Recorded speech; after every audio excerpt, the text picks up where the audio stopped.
Listen to the Vibes, hosted by Coyote Night. Listen in for some positivity and good times. The views and opinions of our guests may not necessarily reflect those of the host or the Vibes Broadcast Network. Listener discretion is advised.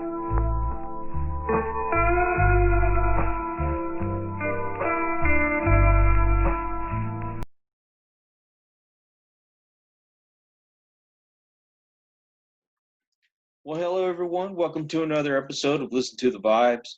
I'm very privileged today to have Mr. CJ Hightower. He is a comedian, and we talked a little bit before the show started, and he is funny. So enjoy. I hope you enjoy the show. So how are you today, Mr. Hightower? Yeah, man, I'm good, man. Just trying to stay above water, Just trying to, how could I put this? Dodging bullets, I guess you can say. Oh, I Yeah, hear you. but other than that, man, other than dodging bullets and walking around in a bulletproof vest, I've been blessed glad for you to have me on your show, sir. Well, I appreciate that, man. Tell us about you. That's one of the big things that I like to stress on the show is I'd like people to know who I'm talking to. So, what's your story? Where'd you grow up and how did you get into comedy? Okay. Yeah, I'm from Atlanta, Georgia.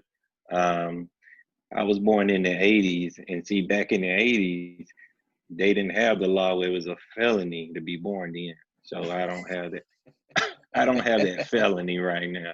Now I heard now you be born in Atlanta, you automatically is a convicted felon. So what you what know what you I'm saying? what year were you born? I'm born in 1980. I'm an In, 80s. I'm actually right on the bubble. So yeah, I'm born in the 80s. I grew up in a full household, my mom and my dad. Um, I was the youngest. I had two older sisters. I was the baby child.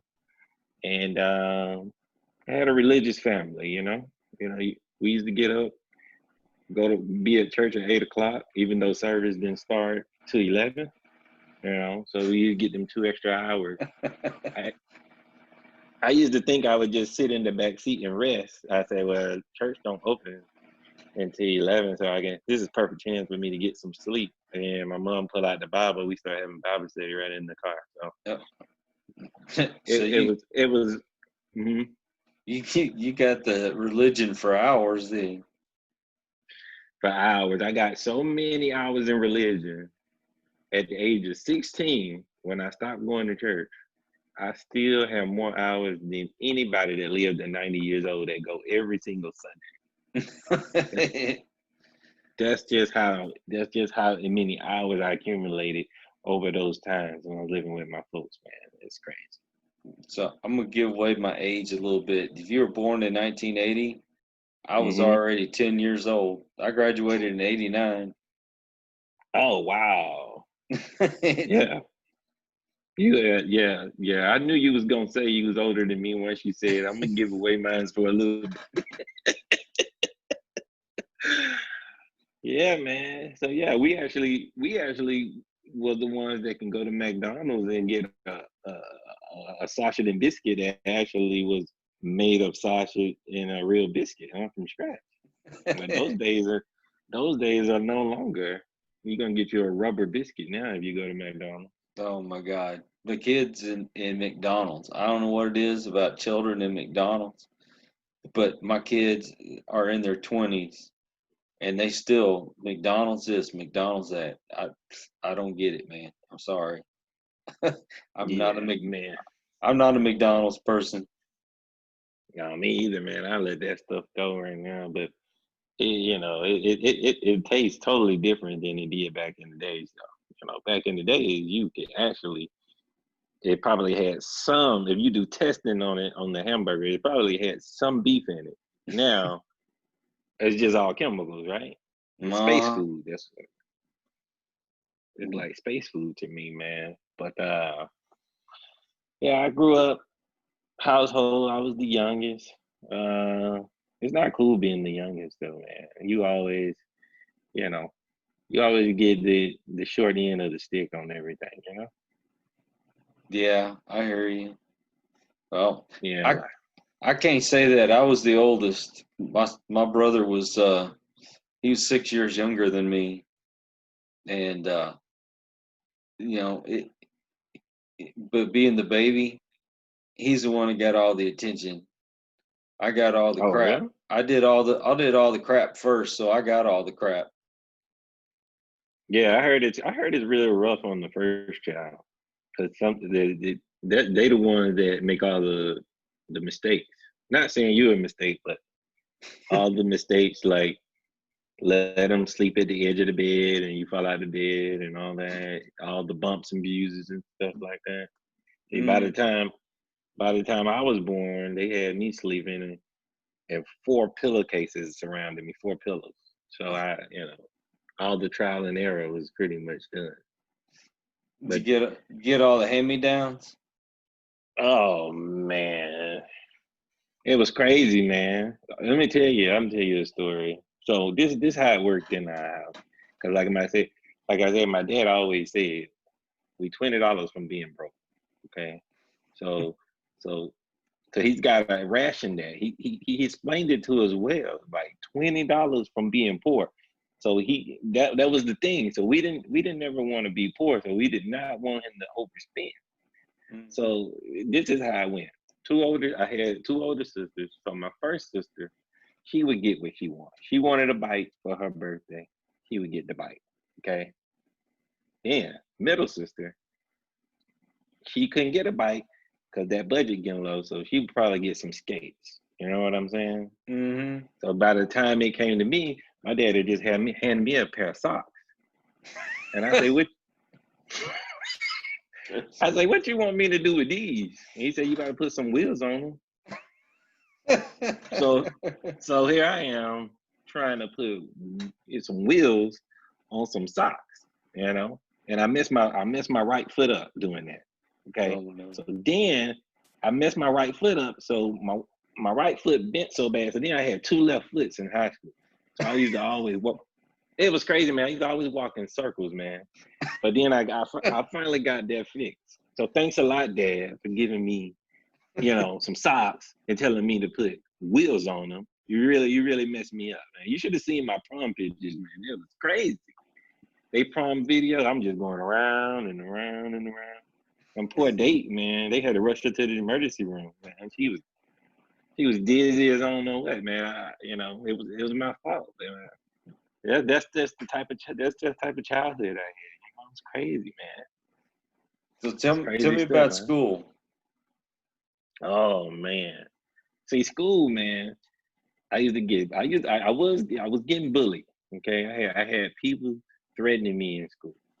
Okay, so what I did was I went to one of my crazy uncles that always in and out of jail, and I'm like, hey man, I'm terrified. I need you to show me some moves or whatever, so I can survive. These guys gonna kill me. And what he did was he said, hey man, he said you don't need to fight. Okay, what you need to do is watch these gangster movies and just mimic these gangsters. Okay.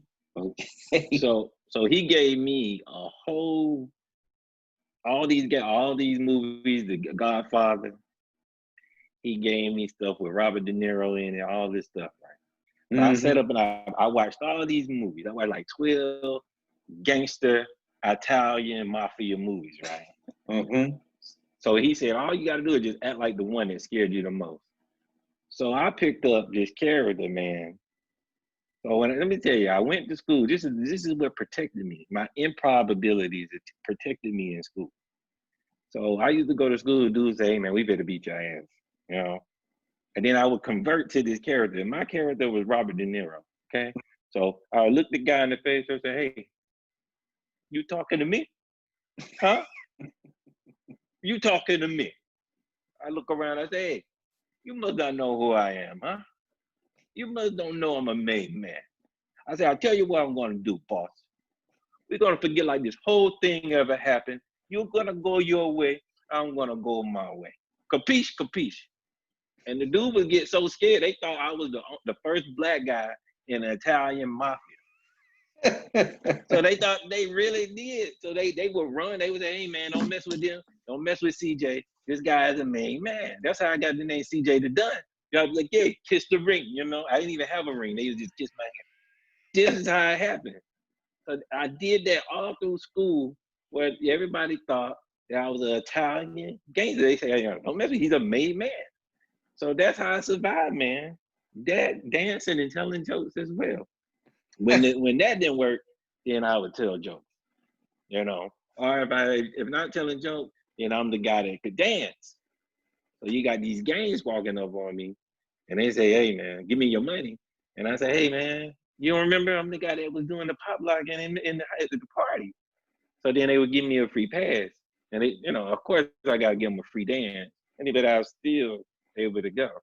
It was like I was a stripper, but I wasn't taking my clothes off. You know? It worked. Yeah, man. Wow, wow, wow, man. So let me tell you something. But Robert De Niro, he saved my life. Okay? Because I would talk just like him. I say, huh? I say, you want to fight me, man? You want to fight me? I tell you what I'm gonna do. I'm gonna let you live, okay? We're gonna forget this whole thing ever happened. You're gonna go your way, I'm gonna go mine. Capiche? Forget about it. That's all I did, man. And it worked. Forget about it. Forget about it. And they say, all right, they forget about it. They would go their way, I would go my way. I was surviving. I was surviving in the jungle of the Atlanta streets.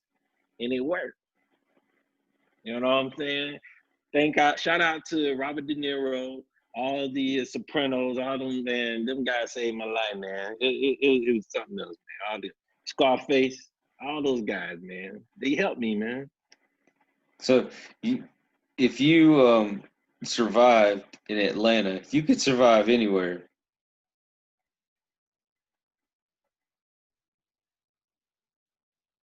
Yeah, if you can survive in Atlanta, you can survive anywhere, man. Now, because let me tell you how Atlanta works. It's the black capital of the world. Okay. Mm-hmm. If a nuclear bomb was to go off in Atlanta, it's only gonna be about 2 or 3 black people left. Because all the black people live in Atlanta. I'm just serious. All the black people live in Atlanta, man. So, but it was cool, you know, but if you can survive in Atlanta, you can survive anywhere, man. I survived in Atlanta, I can survive anywhere because it was so much going on. Of course, you know, in the 80s, you had the crack situation, you know what I'm saying? I still Right. was kind of young. So I used to see people all, you know, doing the Harlem, whatever they was doing. I didn't actually know what was going on, but I knew it was something going on with the drugs that was having the whole thing, people crazy. You know what I'm saying? Because there was some people even in my family that got, you know, addicted to drugs. And I think I seen too much as a kid. You know what I mean? I seen way too much as a kid, man, where kind of like, oh, I ain't gonna never try that stuff because what I seen, it wasn't good. But yeah, if you can survive in Atlanta, you can survive anywhere in the world, bro. So, Anywhere in the world. besides Robert De Niro and the rest of them, where did you? I mean, who are your influences as far as comedians go? Oh man. Okay, number one, I was the class clown in school. Mm-hmm. Okay, because I found out how much teachers make, and me being a smart butt, teacher was like, "Hey, you keep it up, you're gonna be a truck. You're gonna be driving trucks for a trash company." I said, "Hey, that means I would make $20 more than you." So immediately they get put me out, and it was, and that was actually a true fact. Like trash guys that driving trucks was making like almost 55,000 at the time, and teachers was making $25,000-$30,000. That was crazy. So when I seen, I shouldn't have said it though, because I got a lot of respect for teachers, you know. But this one Right. teacher, she just had it in for me. So it started off with me being class clownish, but Eddie Murphy. I used to get up and watch Eddie Murphy Raw all night. Mm-hmm. Richard Pryor, Rodney Dangerfield, man, he's smoking the cigarette. I love Roger Rodney Dangerfield, man. Uh, Jay Leno. Uh, all the let me see who else. But Eddie Murphy, man, I think probably was more, and Martin too. But see, Eddie Murphy, he was on Saturday Night Live. Mm-hmm. So not only I was able to see his stand-up abilities, I was able to see his improv and his multi-talented comic ways, and then that would made me get not only motivated me to do stand-up, it motivated me to get into improv, get into writing, and get into more, comedy skits and everything like that. Because I think across the board, Eddie Murphy just did it all. And of course, he was a great actor. Beverly Oh, Hills Cop, all that. Golden Child, you remember Golden Child? oh, I remember Golden Child. Yes. And now, of course, I can't go without mentioning Dave Chappelle. You know, Oh my God, Dave Dave Chappelle. Dave Chappelle. He's hilarious. The show is it. See, and the reason why I like Dave Chappelle, because he picks at everybody. Yeah, exactly. So you can't say, you know what I'm saying? You can't say, oh, he's leaning this way. He gets on everybody, every race, you know. And that's what I like. I like that he's funny, but he's also fair. So Mm. he gets on everybody, and it's hilarious. I got his DVDs right now. I still be watching some of that stuff. It's just good. It's just stuff. But Dave Chappelle, Eddie Murphy, Richard Pryor, bless his, Richard Pryor, um, Charlie Murphy, Rodney Dangerfield. Um, I'm trying to think. What was the guy that? Um, what was the guy name? They used to put the note cards on his head. Uh, Oh, you talking about Johnny Carson. Johnny Carson? Johnny Yeah. Carson. Johnny Carson. If I can watch Johnny Carson, because that was way past my bedtime. But if I could sneak and watch Johnny Carson, I'm watching Johnny Carson. Was killing it, man. And he, Johnny Carson. See, and I like Johnny Carson too because he was creative. He would do stuff that nobody ever done before. Right. Like Right. nobody was acting like they was a psychic at the time and predict. All of that is original stuff, man. You know what I'm saying? So yeah, my hat goes off to all those comedians. And I know I missed some too because I like Chris Rock. I like Theo Von. He's part of the new generation though. Theo Von doing his thing. Um, there's a lot of people. What's his name? Ron White. I Oh want to my say God, yes. Ron oh, White. I just finished watching one of his specials the other day. Ron White he's killing it. He's funny. So these are the people that motivate me day in and day out. Like these are the people that motivate me to do comedy. Funny people, man. I'll tell you a story about Ron White. Before he got really big, he had Hmm. did a show at I think it was the Laugh Stop in Houston, Hmm. and I got to see him before he got real big, and I mean you can tell why he got so big because he just had him sitting there smoking and drinking liquor the whole time. Smoking and drinking liquor the whole time, and he getting in his element, boy. And he good. You know, when I was a kid, Saturday Night Live was like you did. My parents is not going to let me watch Saturday Night Live, so of course I had to sneak into the living room and go through yards and yards of shag carpet to to change the from TV channels. Uh-huh. But I would sneak in there. I'd have it turned down low. I'd be real close, and you had guys like Dan Aykroyd and Chevy Chase and John Belushi and all those guys, and they were so original. They didn't they didn't hold back on anybody either. And which, like you said, Dave Chappelle, the guy, I find him so freaking hilarious because he does not let up on anybody. My favorite skit had to be the one where he was blind and thought he was in the KKK. He thought he was white. Oh, Bill's Bixby. The character is Bill Bixby. That is one. That is an epic one.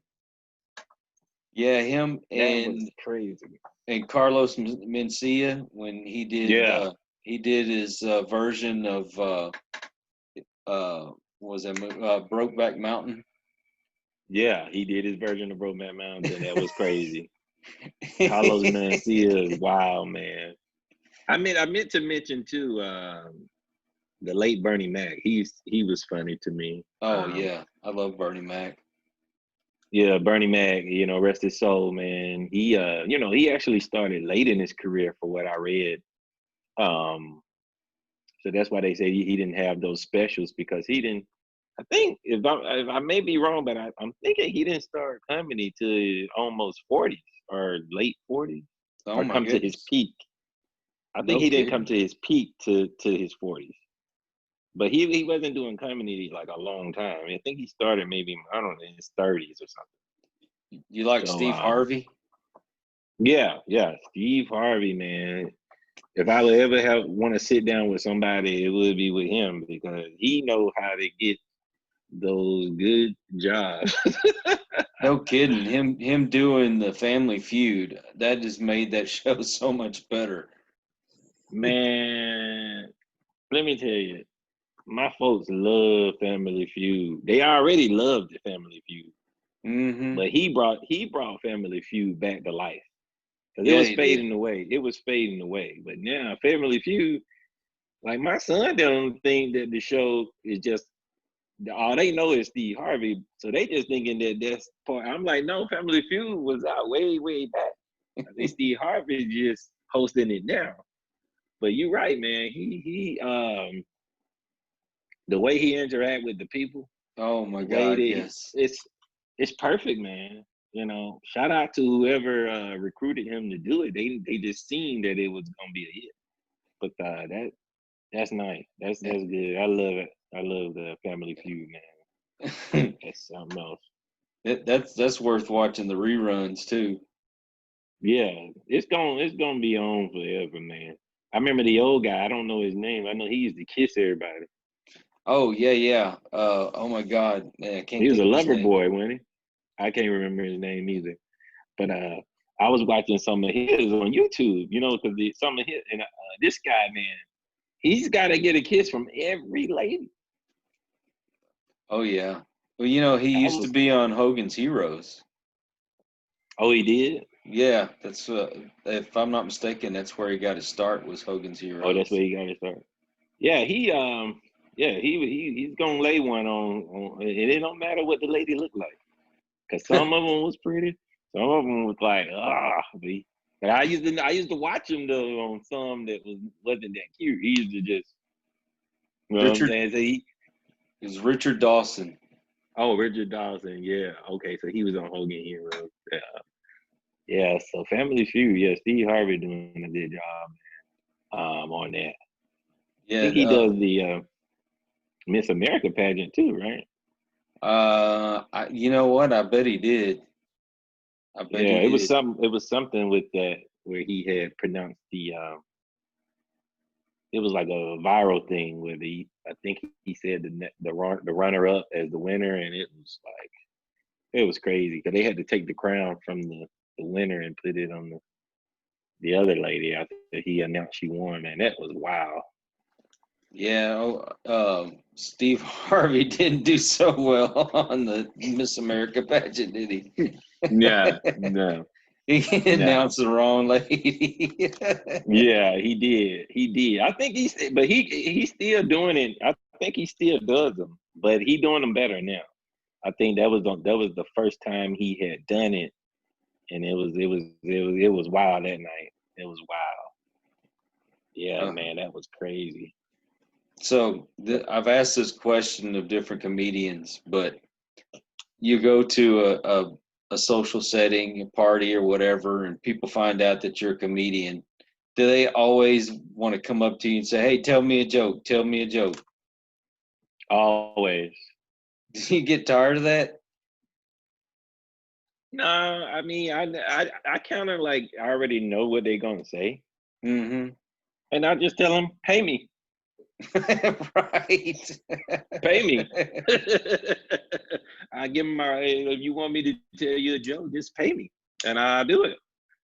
You know, you want to get 10 minutes worth of joke, give me 20, $30. I'll sit there and I would do it. And then they say, "Oh, come on, I don't have cash." I say, "I got cash out." I don't have cash out. I say, "Well, what you got? You got to have something." I got Square in my truck. I can go in my truck, go get my little Square, and we can swipe something or something. Yeah, but it don't irritate me because it's so predictable. You know what I mean? Like, everywhere you go, every city you go, you start saying the same thing. It's like, I'm in the Matrix or something. What's going on here? But yeah, people say the same thing, man. But I'm gonna tell you, some people say some weird stuff too, man. Like weird stuff. Like one lady was pregnant, and she was like, "Oh, I'm pregnant, and I'm gonna name my baby CJ." And I'm like, "What? That doesn't make any sense to me." I said, "Did you just think about this right now, or is your baby daddy's name start with a C? Or like, why is you saying this? Are you on any hallucinate right now? Then do I need to take your blood pressure? Like, what's going on? I don't know." So I say, man, please don't do that unless name it after the person that you linked up with. Don't do that. I mean, that's weird, right? Yeah, I have to say that is a weird thing to say, but hey, it I is had what it is. hecklers. You got people get drunk and they say, "Can I come up on stage with you?" And I'm like, "I don't know you like that, bro. I don't think that'd be a good idea." Well, you gonna come up here and do what? Like, you gonna serenade me on stage? What do you want to come up here next to me for, man? But it's cool, man. You gotta. I'm a people's person, so I don't really get like I'm around a lot of people. I'm around so much that it kind of just becomes like a second home. You know, um, Cool. after the show, I had drinks with people in there, and we'll just start talking. And I remember one lady came up to me and she said her mom had just passed, Oh no. and she wasn't gonna go out because her friends like, "You need to get out, I need to get out." And she told me, like, "I'm glad I came to your show because you know th- these 30 minutes where you was on stage, I laughed, and I hadn't laughed in so long, so just to get that power of laughter flowing to another human being and get her mind off of the you True. know life situations. That's everything. Well, for me, it was very rewarding if somebody could say, "Hey, I just buried my mom, last week. It's my first time getting out the house, and I'm so glad I came to your show because it was funny and it made me feel better." And that's what I like about doing it. All jokes aside, I want people to laugh. Right. One person at a time, get somebody to laugh because I don't know what everybody be going through, but I know that's what got me through a lot of tough situations. I used to go to a lot of comedy, clubs. Even when I wasn't doing comedy, I would go and just be actually a customer of it, and get my mind off of things and let a comedian make me laugh. So it's nothing like when you closing out your set and the hand claps or you get you a standing ovation, that's priceless. That's like that's so rewarding. Um, because like you say, you're going into hostile environments, you're going on the road, you don't know the energy, so you just trying to do your best to bring that laughter to these people. And then if at the end of your set, if you get them strong claps and they whistle and applause, that's what it's all about. Because then I know I did my job to the best of my ability that night. And it's it's no feeling like that, man. No feeling in the world for me. Yeah, it's something about making people happy and making them laugh that just it's so rewarding. I'm definitely not a comedian, but I like to be funny sometimes, and if I can just get one person in the room to laugh, I've done what I've set out to do. Somebody gets Yeah, me. So yeah, yeah. And like I always say, I'm not for everyone, but I'm for the ones that I'm supposed to be for. right. And laughter is it's medicine, man. At the end of the day, it brings it cures the body. If you could get that laugh in. Um, I actually was reading this study, and it was saying that if the people that laugh the most, it was one lady, it cured her cancer. No Because way. her husband found out that she was diagnosed with some form of cancer. So what he did some research. Of course, she started eating healthy and those things as well. But he said he threw out all the drama movies, all the you know bad movies, or not bad movies, but movies that was serious. And he said he bought a whole ton of comedy, and they would sit there and watch and laugh and laugh and laugh. And by the time I think a couple months or whatever went, and she went back to the doctor, she's cancer free, man. That's sweet. So They say laughter is the best medicine. laughter is the best medicine, man. He was taking her to stand up shows and all that, and and I know a lot of comedians, they have like have been through a lot in their life. So I feel like most comedians take that and they channel it into positive energy. Yeah. We talked earlier before we got on air about how there's so much negativity in this world, and it's nice when you meet people that bring some positivity into this weird, messed up world that we're in right now. Um, my question that's been kind of burning in my mind is, do you have like a joke that is like your favorite to do on stage? Yeah, I got a bread and butter joke that I do. Well, actually, I got a few. I got a few of them, but I do have a favorite joke that I do on stage, and it's it gets the crowd going really really good, man. I'll tell you a little bit of it. Okay. Okay, so here's the joke right here. It's like this. Um, Being married is like Chinese food to me. Okay. Okay. Sometimes it's sweet, sometimes it's a little bit sweet, sometimes it's a little bit sour. Okay. It's sweet in the beginning because me and my wife was actually making love all night. That's the sweet part. But the sour part is when your wife get mad at you. Now my wife started doing crazy stuff when she get mad at me. I'm gonna tell you what she did, man. We got in a bad argument. This is the sour part. We got in a bad argument. Boom. She slammed the door and left the house. Okay, about 30 minutes later, she texts me. This is what the text read. It said, "Hey, baby, there's a hot plate in the oven in case you get hungry." So you know me, I got hungry. I went downstairs. I opened up the oven and she right. It was a hot plate with no damn food in it. It was. It was. She even wrapped it in aluminum foil, dude.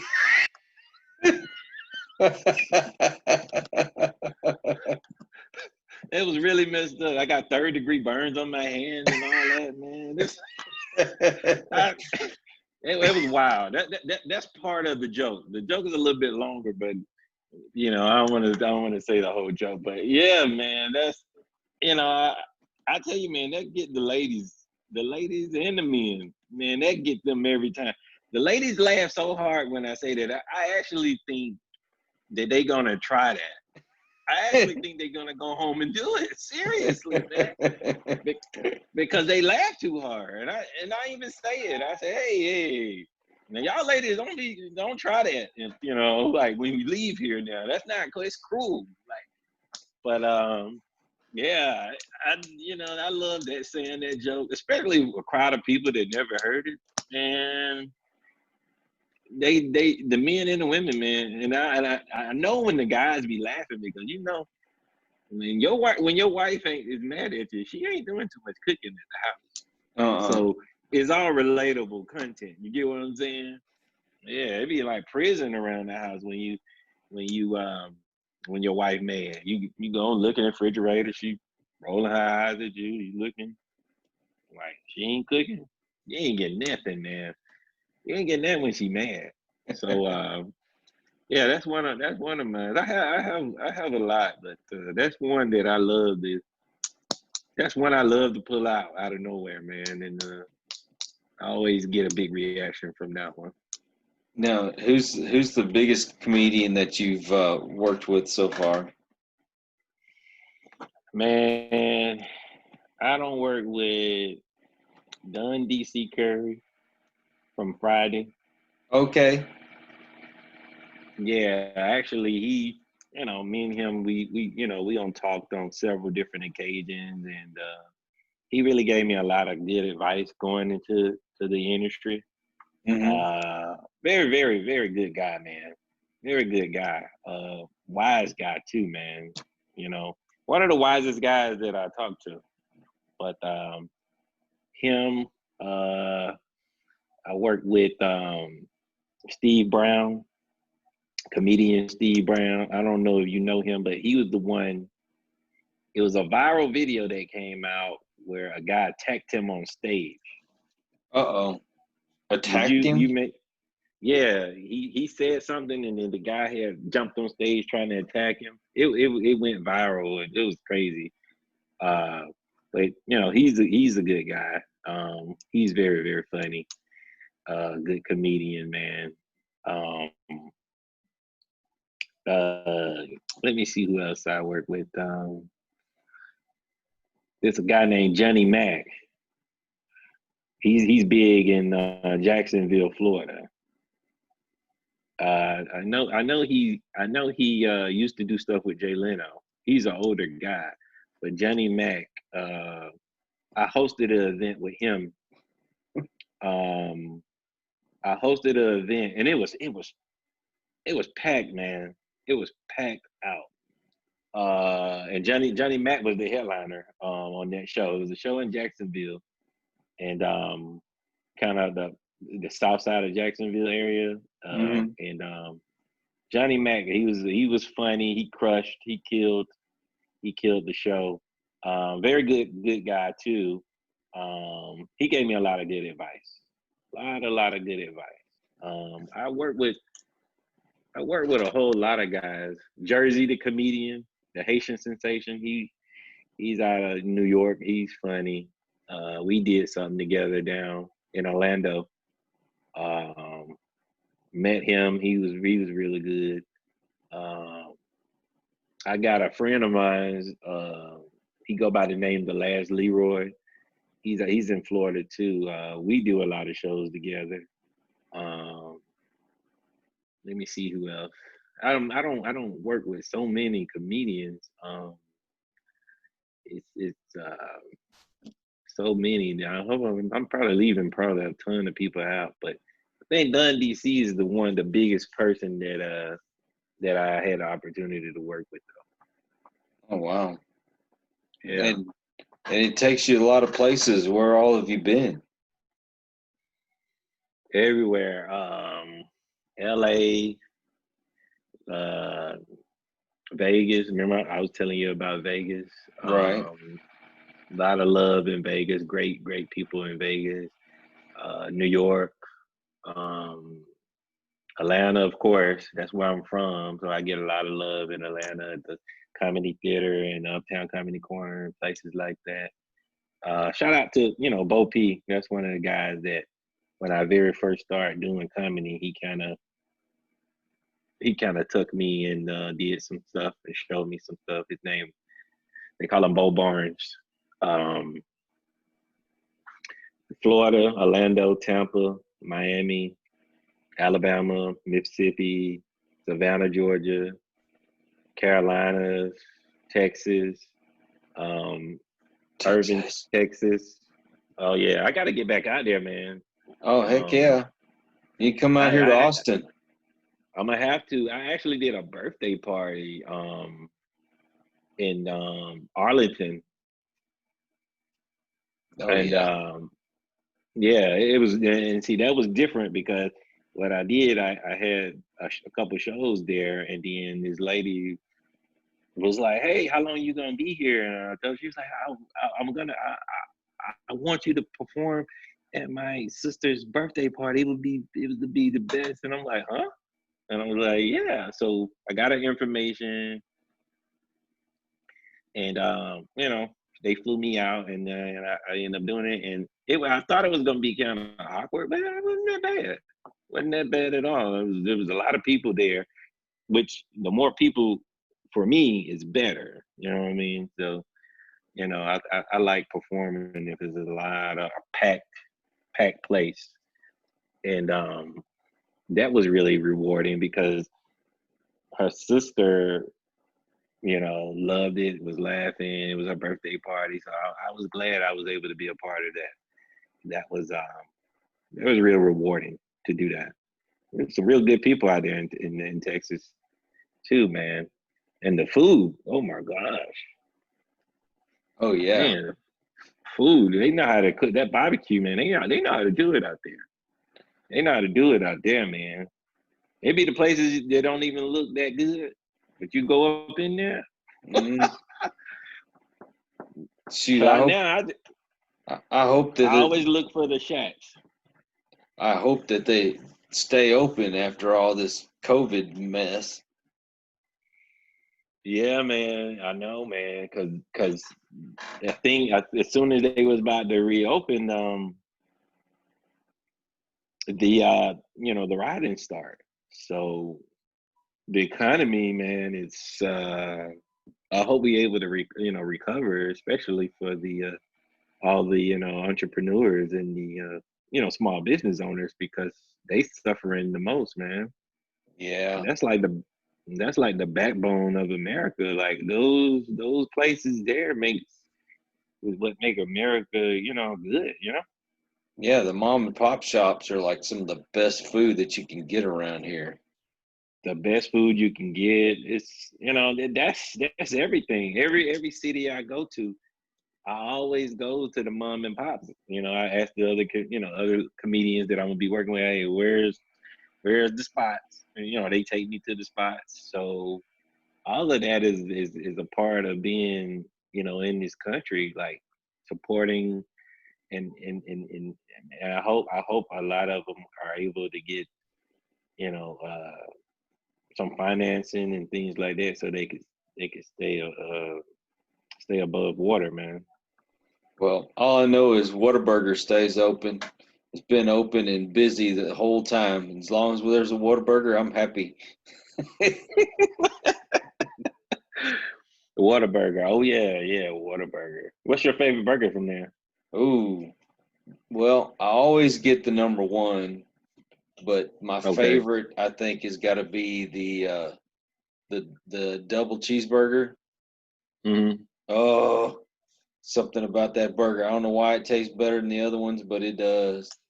And me and the wife get one and we split it because I can't eat all of it by myself. Can't eat it. Yeah, they got a lot of them down here in Florida.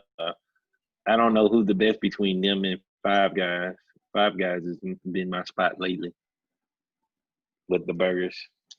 Yeah, my wife would say, "Hey, you ever have Five Guys?" I say, "Not at the same time."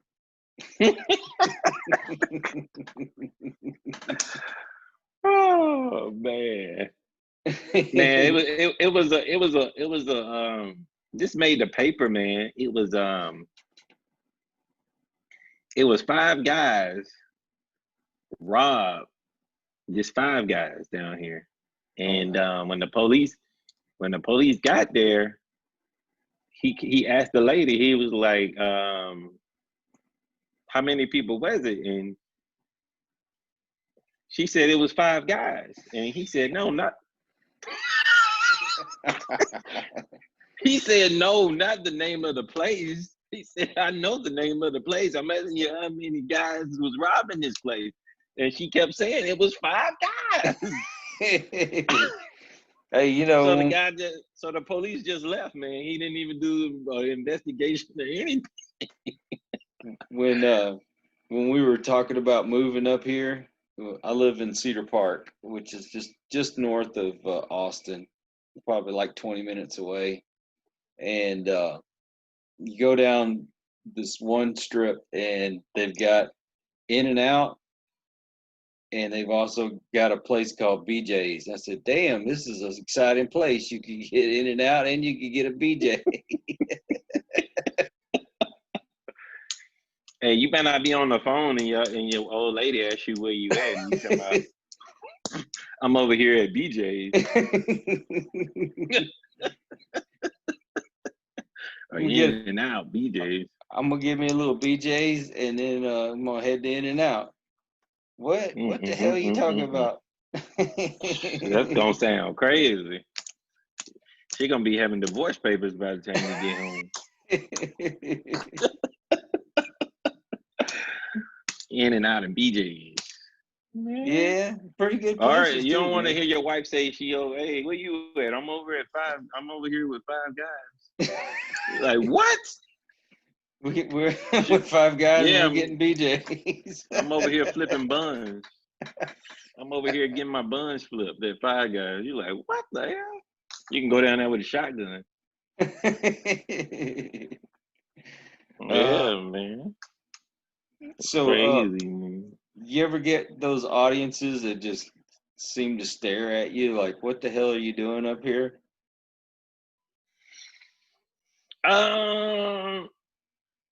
When I first got started, yeah. What's that? When you first get started, they do that. I don't know if I think they can kind of sense if you're new or not. Right. Like people can kind of like people that go to comedy, like if you go to California or go to New York or DC or Philly, those areas, or Miami. Ooh, Miami. Oof.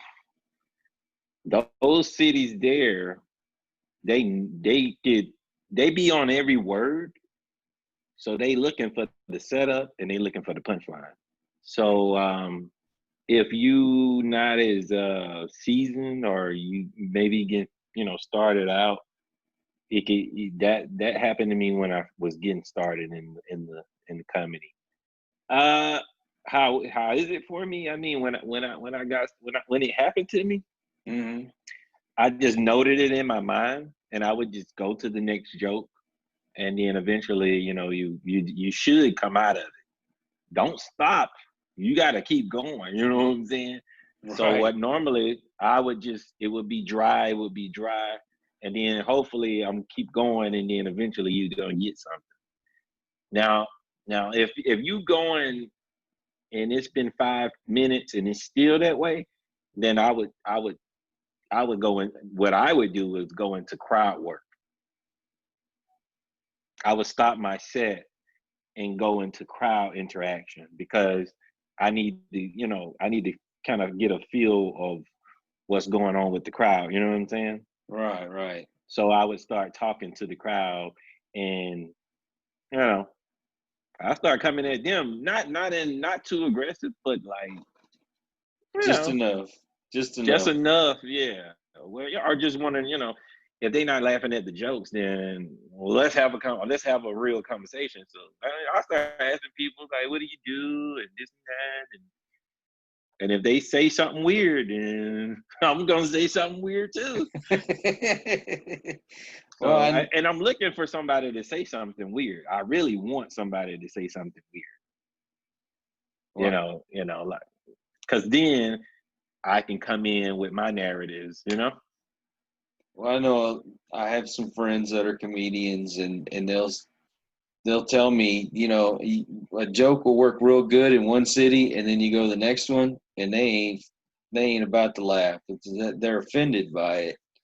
That Hmm. it's like they don't understand. It's comedy. Come on, don't take Yeah, it you can. seriously. Yeah, you can crush in one city, and you be like, dang, I'm gonna do this same material back to back, and then you could go to another spot, and it's just a beatdown. That's just the beast of the business. That's why I go into crowd work. Mm-hmm. I noticed I did a lot of crowd work.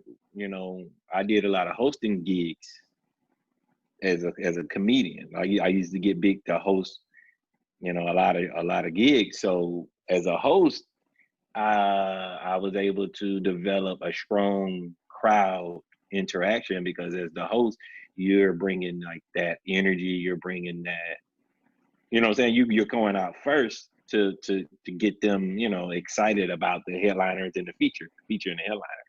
So with having that experience, it helped me. It helped me.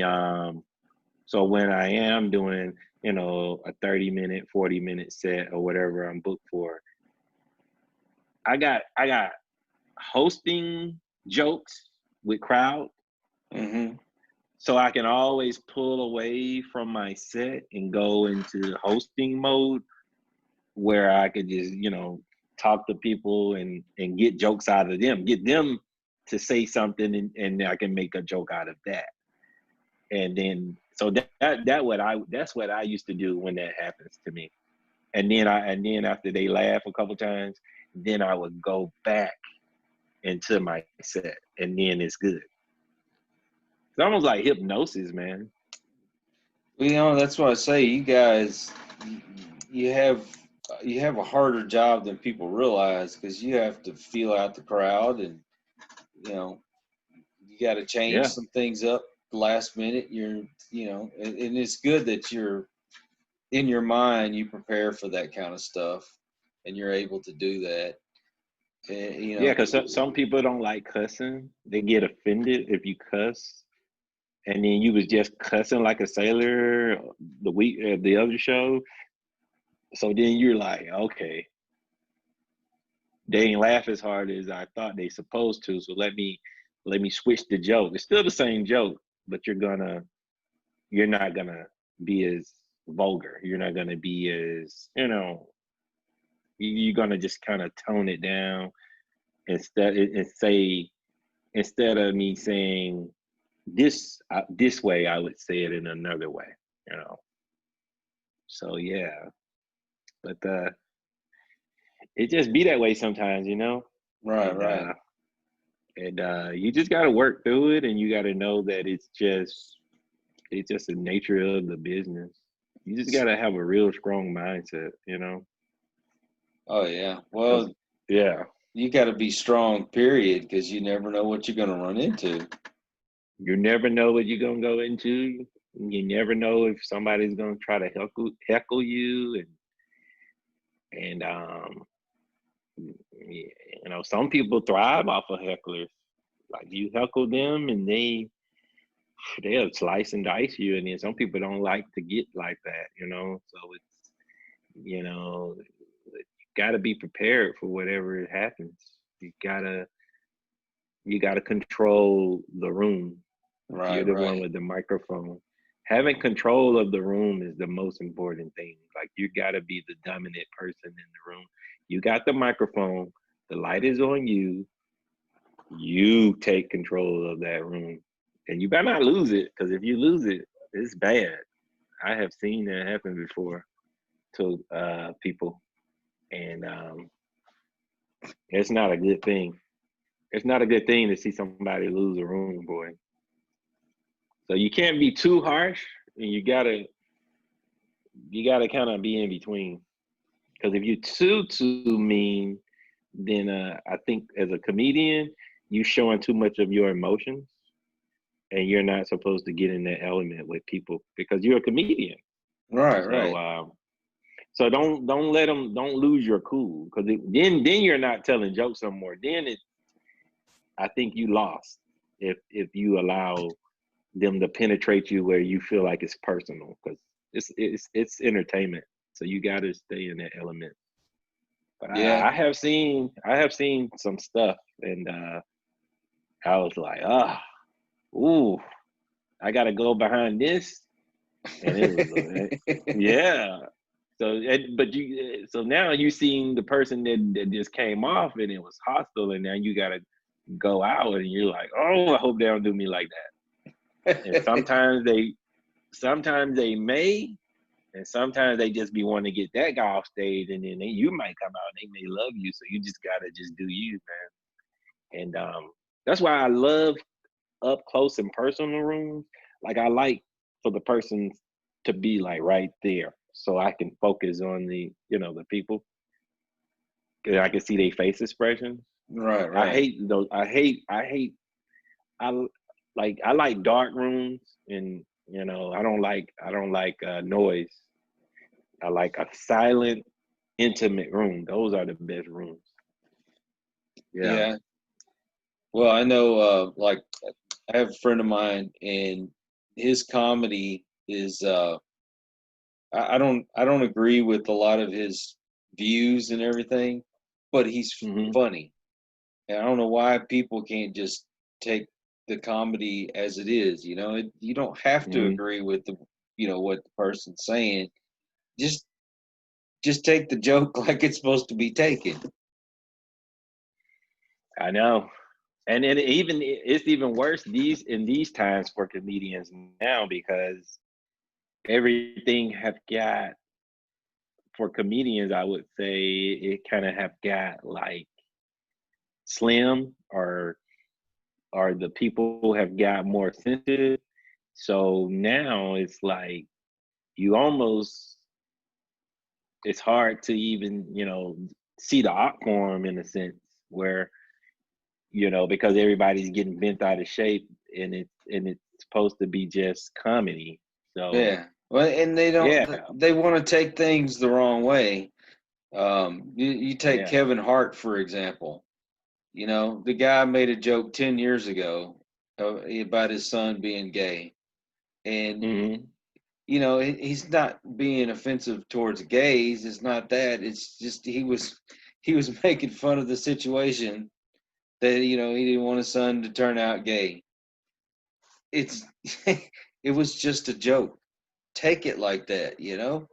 Um, Yeah, I no, don't. he got hammered, because he got hammered for that, man. I think it cost him a gig at the Oscars and all that, just because of, Yeah, and it exactly. was old too, man. It was like really old. Well, and another thing, what's his name? Jimmy Fallon. You heard about what happened to Yeah, him? I mean, he's yeah. losing his show, all for Oh, something he really? did. Yeah, he's losing his show. That was the last news that I heard, that he was losing the show over a, Oh, a joke that he did, or a skit that he did on Saturday Night Live. I mean, it's Saturday Night Live. It's supposed to be funny. It was 20 years ago, and when he did the Chris Rock bit, right? he did a Chris Rock bit, and I mean, Chris Rock didn't get offended by it, so why is everybody else getting offended by it? And he sounded just like Chris Rock. I'm Yeah, yeah. I seen that skit. Yeah, and it wasn't, it was just he was impersonating he was impersonating another comedian. hmm So when you impersonate another comedian, then how could they? I don't know. I think I didn't know he lost his show though. I didn't know that part. Yeah, that was the last word I got was that he was losing the show all over this. And I guess what aggravates me is number one, it was approved by the writers. Number Right. two, it was approved by Saturday Night Live. It was approved by Lorne Michaels, and it was approved by the people at NBC. But NBC's the ones getting rid of him. Why ain't they Yeah, all because accountable?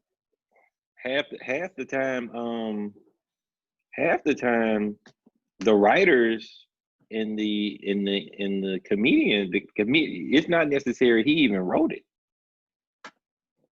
Exactly. It could have been, because most of the time Saturday Night Live writers write everything, and then the comedians just they're just acting it out. Well, I don't think he should have lost his show over that.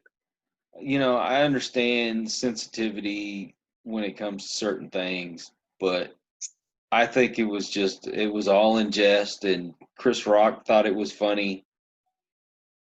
So why, if he's not offended, why should everybody else be offended? Yeah, it's just this. They just, I don't know. It just that's the way that the world is just going. They just like anybody do anything, and it can cost you your career. You take like the Wayans brothers. Do you remember they did a movie called White Chicks?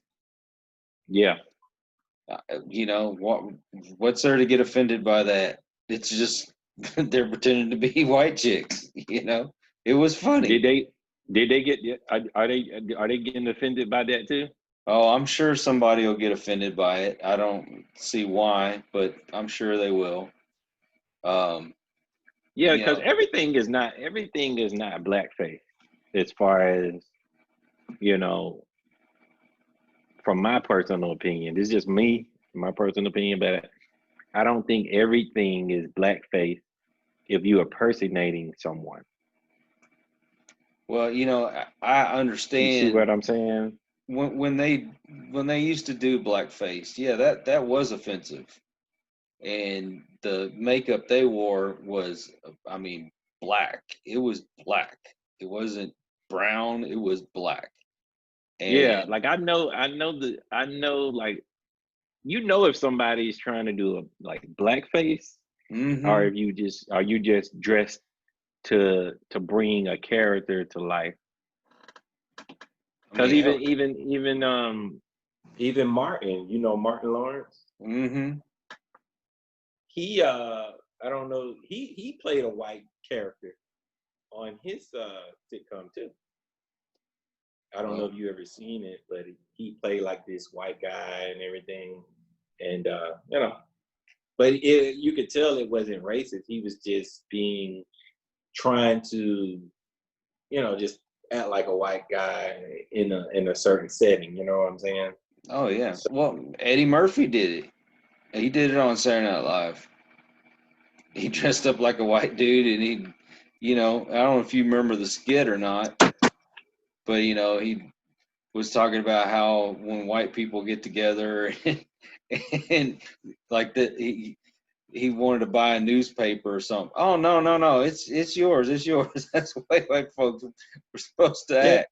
And I it know was Dave Chappelle. funny. I know Dave Chappelle done it. Well, And I mean, it's just funny. I don't. But see, the thing, like, who is the people that's just getting so worked up? there's no point in it. There's no point in it. You Yeah. remember, did you see the movie Tropic Thunder? Tropic Thunder, Tropic Thunder. That sounds familiar. Yeah, Ben Stiller was in it. Robert Downey Jr. was in it. And Robert Downey Jr., he dressed up like he was a black guy. And Oh, I know what you're talking about. Yeah, I remember yeah, that. and you know, if he did it to show ignorance, that's what the whole point was to show ignorance of white people. And what's the difference? Jimmy Kimmel did it, but Jimmy Kimmel's not getting in trouble for it. Yeah, because yeah, Jimmy Kimmel actually did Hispanic as well. Exactly. I we're don't know. I think sometimes these networks, I don't know, maybe just looking for an excuse to out somebody. Yeah, I don't know why we can't just make fun of each other. That's part of comedy, is making fun of each other. You had your George Carlins and Richard Pryor and like we So were talking about Rodney. So did they get upset with the SNL show? As far as I know, no. It's all that's silly, focused on man. Jimmy Fallon. That's silly. I don't see how that's possible. So that's crazy there. That's like you're punishing. I don't know. That's crazy, man. Like you said, comedy is getting shrunk down to where you can't talk about this and you can't talk about. I mean, look, Eddie Murphy made fun of homosexuals back in the 80s. Yeah, Remember? what's the guy with the leather jacket and used to smoke the cigarettes? He used to open up for Red Fox. Man, he was so hit hard on the gay community. It was like, people used to just say what they want back then. And and the people that's at the show, they just like, okay, it's a joke, and they move on. But now it's you don't have that freedom. You can't get away with it. I mean, No. Dave Chappelle's lucky that he gets away with what he says. And come on, I think man. Dave Chappelle is in because Dave Chappelle is he's not obligated to any major, so he's more like an independent now. Right. I know he did that. So you can't really, someone that's independent, you can't out them because his fan base is just his fans. So, but Netflix still gave him all that money, but he's independent, so it's like this guy, his ratings are high, so because he took 10 years away, right, and then turned around, did like 3 or 4 specials back to back. Like who? That's unbelievable, man. That's like, it's hard to do a special, especially he did 3 or 4 of them, like boom, boom, all like within a couple of years. That's like who? Nobody does that. That's like I never know nobody that did that many specials back to back like that. That's like, but they hate him. A lot of people hate him, but he's funny, man. He is funny. I don't know. Don't get offended by it. Come on, get over it. And like I say, with Dave Chappelle, he picks at everyone. So it's not like, it's not like he just will get on stage and just hammer one topic and just one person. He gets on everybody. So yeah, man, it's just the way it is now. Yeah, you can't just enjoy comedy for what it is. So what? You make fun of everybody. It's just pointing out, the funny things about certain people. It's not. Yeah. It's not like he's coming out and calling them names and all that kind of stuff. No, it's not like that. It's not like he's being over the top or being malicious. You know what I mean? Like, the difference if somebody's like being malicious or blatant. Because as a comedian, you can really go really, really dark if you wanted to. Mm-hmm. But nobody's trying to do that. You know what I'm saying? Like, we're here to make people laugh. So as a comedian, if he's like just trying to get the joke across, then that's all they're trying to do. You're not trying to just go hateful, So I mean, if they were going hateful, it wouldn't be funny. Right, because Dave Chappelle got the ability, if he wanted to go off the rails. He could go off the rails, and then it would, you know what I'm saying? It would just be like too much. You know what I'm saying? So, Yeah. Yeah, man. People just need to learn to get along. Might be a cliche, but people need to learn how to get along. Just laugh at Yeah, each other.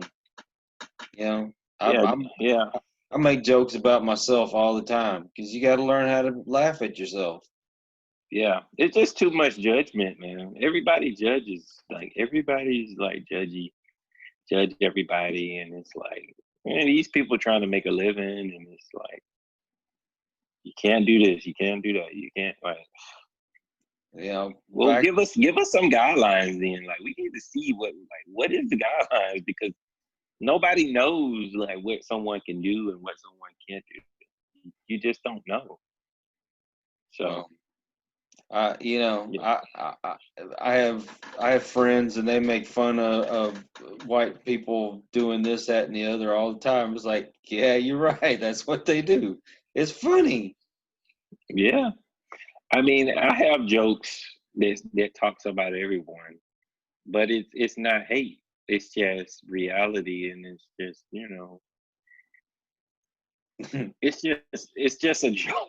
It's just jokes, man. Like I can't explain it no better than it's just a joke, and it's, you know, and Well, if I have a white friend, and you know we went out, and so those experience with my white friend, and if I take it on stage, it's like my point of view, you know what I'm saying, of what happened when me and my white friend went out. And hmm then, you know, and then so I don't see how somebody could tell you, oh, like you're, you know what I'm saying? It's like, what? Yeah, it's sad that it's going that way, man. I hate that it's going that way.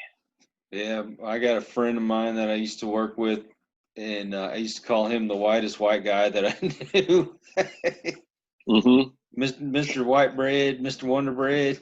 Wonder bread. Wonder bread. And he didn't take no offense to it. He knew we were just joking around. You know, he's straight laced, you know, church going guy and all that kind of stuff. And you know, he don't cuss and he don't drink. He don't do no drugs. He don't do any of that stuff. He's just as straight laced as you could be. That's why I tell him he's the whitest white guy that I know. That's So cool. Yeah, yeah. It's just yeah, like I say, man, people just need to just sit back and relax, man. It's like I said, we only here. I think we just here to learn anyway, you know. So just learn and just try to be the best you could be within yourself. You know, I don't know if the world will ever will at this point. Like I don't know if it would ever get to that point where everybody could just be that way. But mhm. there's nothing wrong with trying though, you know. Well, So people are people. I'm gonna like you as long as you don't act like an idiot and you're if you're just rude and mean and hateful, then okay, then I have a problem with you. But other than that, I mean, who cares? Why should like you I say, care? man, they need to give all the officers a I think a lot of officers may have a, you know, post traumatic stress. Mm-hmm.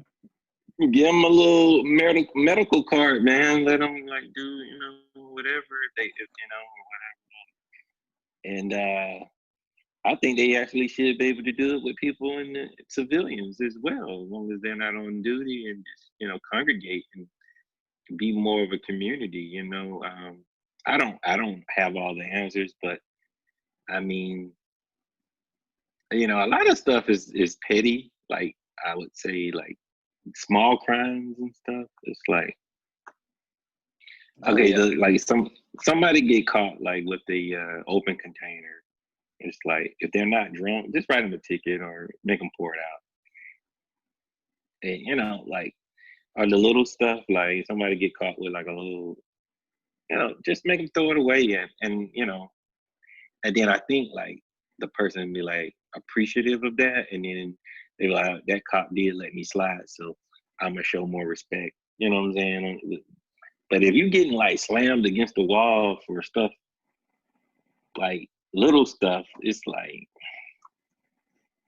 it's not like Yeah. I just, it's not like I just shot somebody or did, something crazy. So it's, if people could just chill back on the small stuff and then get to know each other, get to know the polices, and the polices need to get to know the people. Assign somebody to those neighborhoods where they can communicate, where at least one or two people can communicate with the department. Oh, So if yeah. somebody, so then it's more like, okay, the police should have the ability to talk to someone, a leader of the community, and say, hey, this what's going on. You need to, relay the message to, whatever to stop whatever it is, and give them a chance to, you know what I'm saying, and be more, warnings and stuff. Well, So they yeah. they forget that the police are supposed to be working for us. You know what I mean? They're Yeah, he's supposed to, supposed to be protecting us. exactly, not acting like they rule the world just because they have a little bit of authority. And like you said, the petty stuff. I don't smoke marijuana anymore. That's my personal choice. Mm-hmm. You know, Right. I do feel paranoid when I smoke it now, and so I don't do it. Right. And you look back in history, our forefathers was growing marijuana. Mm-hmm. So, they made stuff out of it, and I know damn well they were smoking it. So why is it such a big freaking deal now? You know, it's It's it's a yeah, and freaking it's plant. weird. It's weird because in some states it's not, and in some states it is, and I mean, I put it in the same category as I mean, I know they both give you two different feelings, but it's people smoke hemp and tobacco and vape, and it's like it is what it is. Like I don't see why they just demonizing that one thing. I don't know. Alcohol is a lot worse. It's definitely a lot worse for your body, and you get too drunk, then you're gonna get out of hand. You get high, you don't give a crap about nothing. You're gonna chill out, you know? Yeah, and a lot of these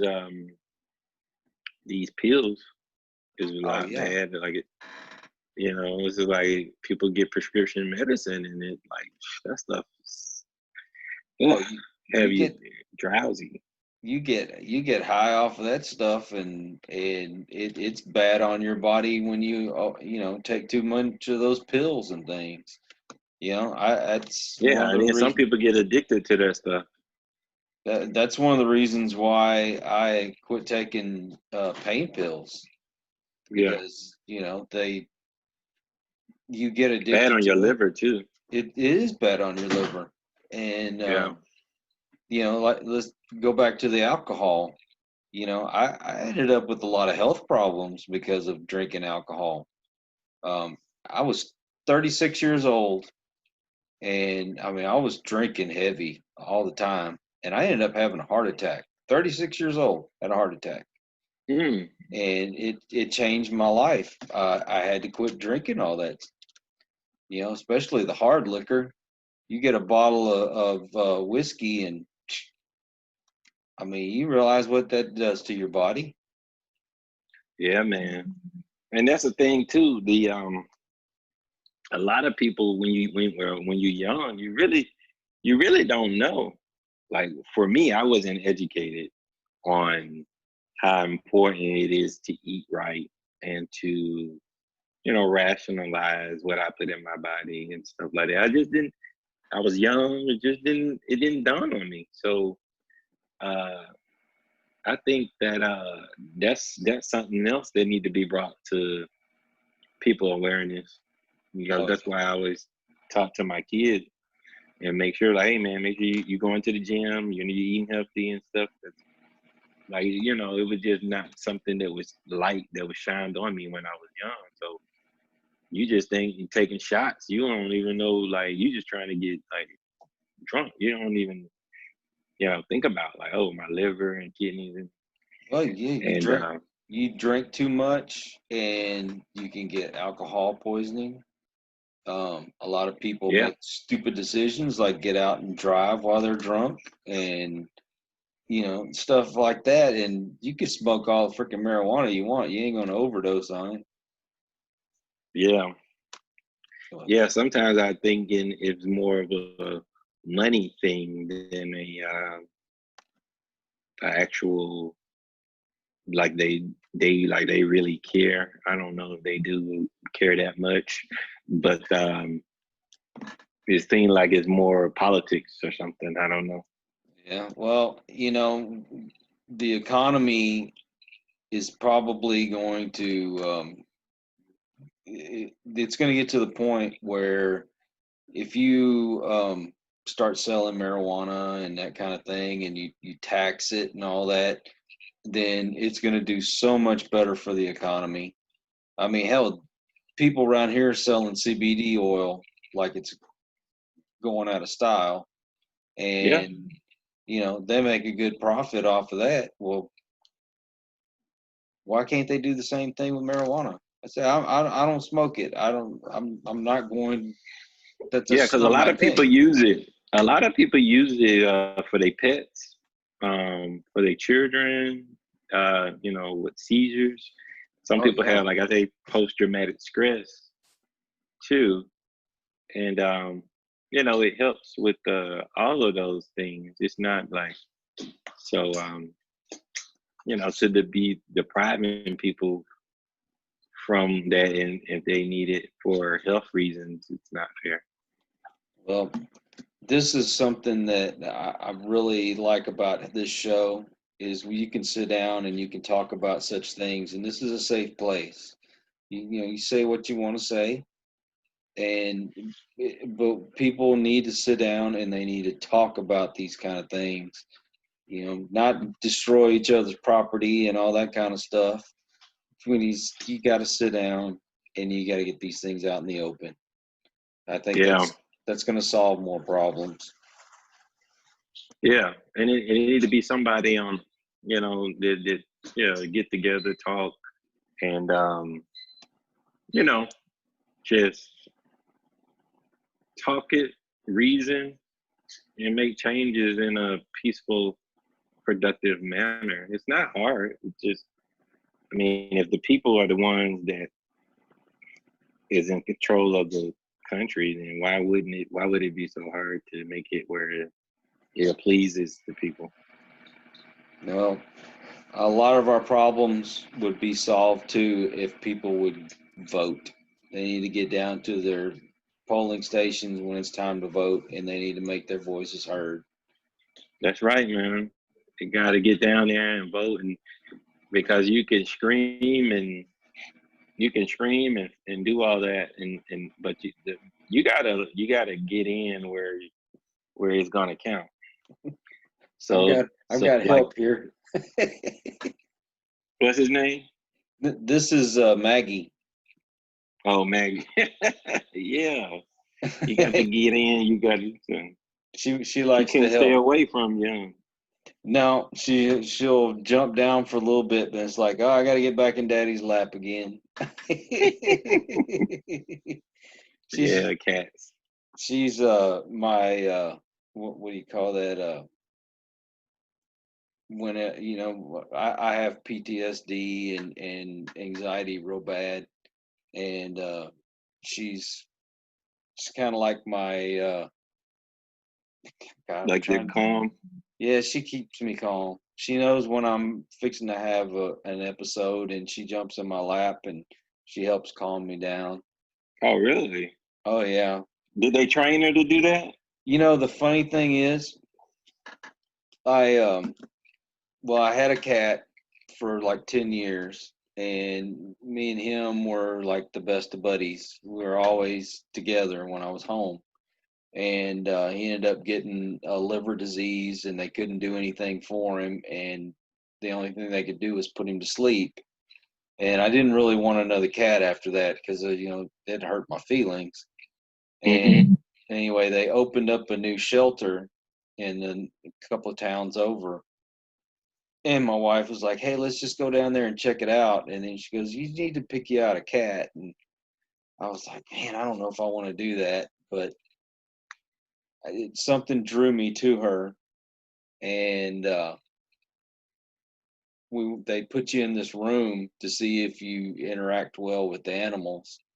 And we got in there, and I mean, the first thing she does is she jumps in my lap. She's rubbing all over me, and she just naturally has this ability that she knows whenever I'm fixing to have my little episodes, and she helps calm me down. Oh man, that's crazy. That's amazing, man. Yeah, it was just meant to be, you know. Yeah, God put us together for a reason. yeah. You seen that movie? It's the Dog Purpose. You ever seen that? Mm-mm. You check it out, man. It kind of tells you. I don't know how. I think outside the box a lot, but I don't know how true it is. But it gives you like a perspective of how the animals um, perceive humans. And they actually made a part one and a part two, but I watched part one. Pretty good movie. I forced my wife to watch it, and then she started crying at the end. Oh. But it kind of made sense though, from a animal perspective. Kind of made sense a little bit. So it played at the movie theaters, but it's probably on like Netflix or one of those things, Hulu or something. So it's amazing that movie the way they done it. Well, I'll definitely have to keep that in mind. Well, all right, I'm gonna ask you one more question, and we're probably gonna have to end it here. But Okay. you know, I know you do your stand up, but do you have aspirations to like to get in the movies or anything like that? Uh, I mean, I would try if the opportunity present itself, if it's a good fit for me. But I'm open to do things. I would like to maybe do radio too, if the opportunity ever present itself.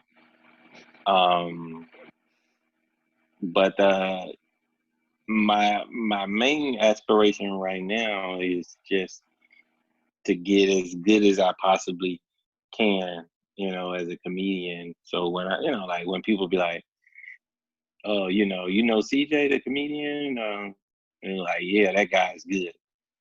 Like that's what I want to get to the point where somebody say that guy there, he's the one of the best. So, um, but yeah, I'm open to doing some acting and some uh voiceover work. I do improv as well, so that's kind of like a form of, but it's in a comedy form. Right. So comedy sketches and stuff like that.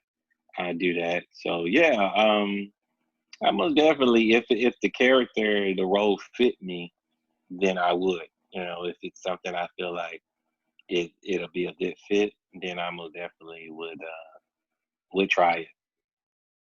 Oh, sweet. Well, I'd say we've kind of come to the end right here. I appreciate you coming on, man. I'm glad that I found you on Facebook. Thanks, man. Appreciate you. Kyle. It's an honor for me to do this. I'm glad you reached out, and I'm glad we was able to get together and make it happen. So I consider me as meeting you as now I have a new friend in the world. So Oh, well, thank you. I appreciate it a lot, man. I really do. Well, I'm always here if you just need somebody to talk to or just need to shoot the crap or whatever. I'm here, and Uh, I really appreciate that. I feel like we could be good friends. yeah, me too, man. And like I said before, I appreciate it, and I'll be in contact from time to time to check on you, and we'll be in contact with each other, man. And if you ever decided that you wanted to do a podcast, hey, I'll help you do that too. I think you do Appreciate good. it, man. Thanks, man. I'm definitely would consider it, and if when I get to that point, I most definitely reach out to get some pointers and some tips from you, man. I Well, appreciate that. well, you got a network here if you want to do it. Thanks, man. Well, everybody, we've come to the end, and we appreciate that you took the time to watch us and or listen to us, and come back for the next good show because we get lots of great people like CJ on here, and we need some positivity in this world. There's just too much negativity that's it seems to be ruining our society. So, and thank you once again, and thank you once again, Mr. CJ. You're welcome on the All right. show anytime.